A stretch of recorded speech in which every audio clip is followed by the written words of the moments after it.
So, Hi. what's your name? My name is Katherine Gehrke. All right, and what year did you graduate from QAHS? I graduated in 2009, so I was one of the foundation year graduates. Fun. What was your favourite subject at QAHS? I will have to say that my favourite was psychology with Miss Hamilton. Sorry to the other teachers that are still here. Yes, I loved psychology. All right, and what were some of the highlights or best memories from your time at QAHS? I was trying to think about this as I was flying on a plane back from Cairns yesterday. It feels like a long time ago, but I really loved, we had Creative Writing Club when I was here. I don't know if you still have it anymore, but we had Creative Writing Club with one of the teachers, which was awesome. And I don't know, just generally being with other students that are really engaged and willing to learn. Well, that leads on to my next question. Yeah. What was it like working here with fellow bright students? I love that being here at the Academy, it means that it's okay to be really engaged with your learning. You're not put down in any way for wanting to study hard or doing well, and yeah, everyone's really supported for it. Yeah. True. What are some of the things that you've done since graduating QAHS? I've actually done a lot of things. So when I graduated from QA, I went to University of Queensland. I started off studying a Bachelor of Science, Bachelor of Arts dual program, and I was living at one of the colleges, one of the residential colleges at UQ called Grace College, so I made a lot of friends there. And during my undergraduate program, I did a semester of exchange at the University of British Columbia in Vancouver. When I came back from Vancouver, I changed from my BSc BA into just a straight BSc, and I graduated with a major in biomedical science and a specialty in neuroscience. I worked for a year, then I went back to uni again, and last year I graduated with a Master of Speech Pathology, and I'm now working as a speech pathologist just around the corner in a private practice, working with children with developmental delays. Wow.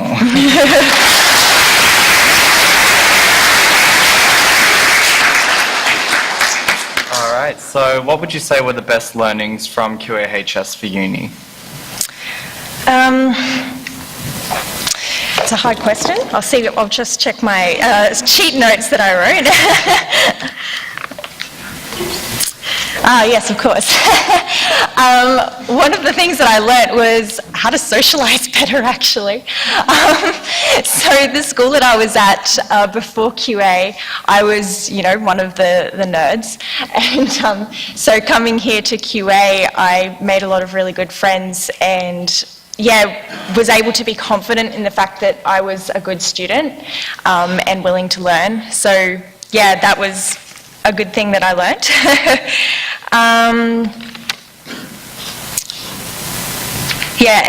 The other thing too is just generally feeling more adult, I suppose, and being able to study with other people as well was a really valuable thing. Like, everyone would be stressed out about the subjects together, and that was okay, and so everyone was really supporting each other all the time.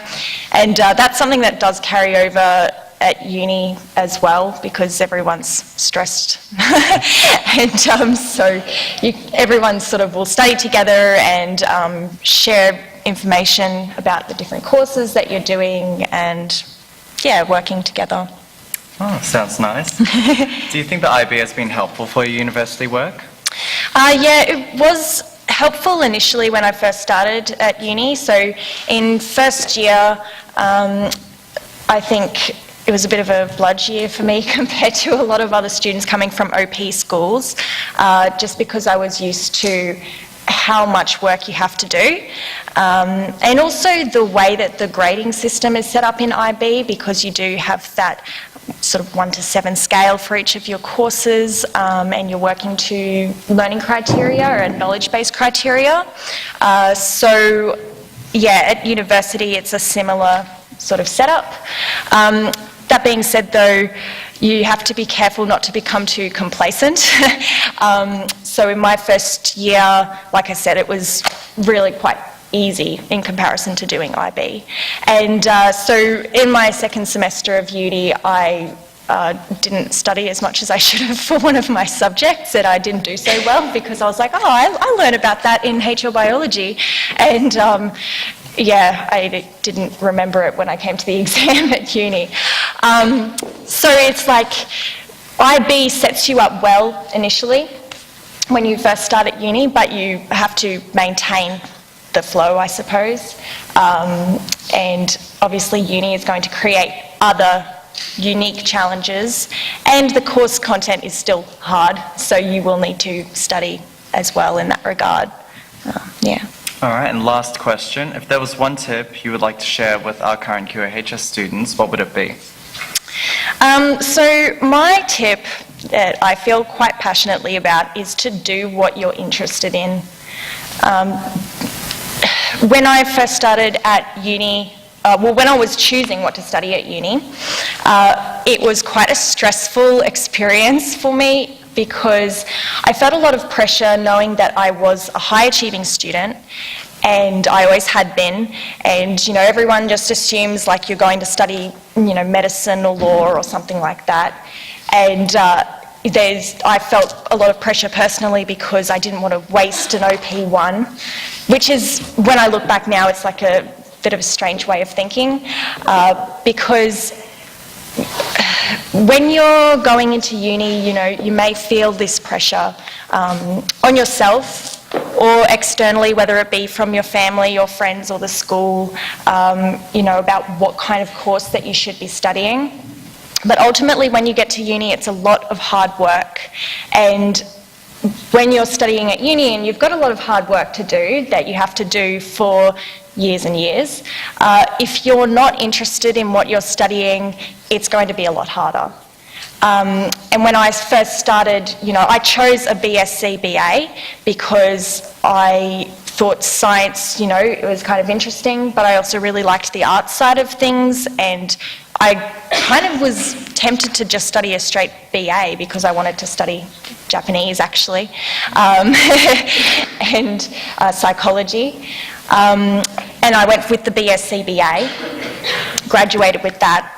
But I went back and studied the Masters because I wanted to do psychology and linguistics. And I realised speech pathology had that involved in it. And I ended up, you know, really enjoying the course content in speech pathology, and I'm now working as a speechie, and I'm still interested in all of the science side of things too, so that's what I'm doing there. So yeah, do what you're interested in because you'll be able to devote a lot more of your energy and your passion into it, and it will make it a lot more enjoyable for the long run. All right, well, thank you for your time. And we hope that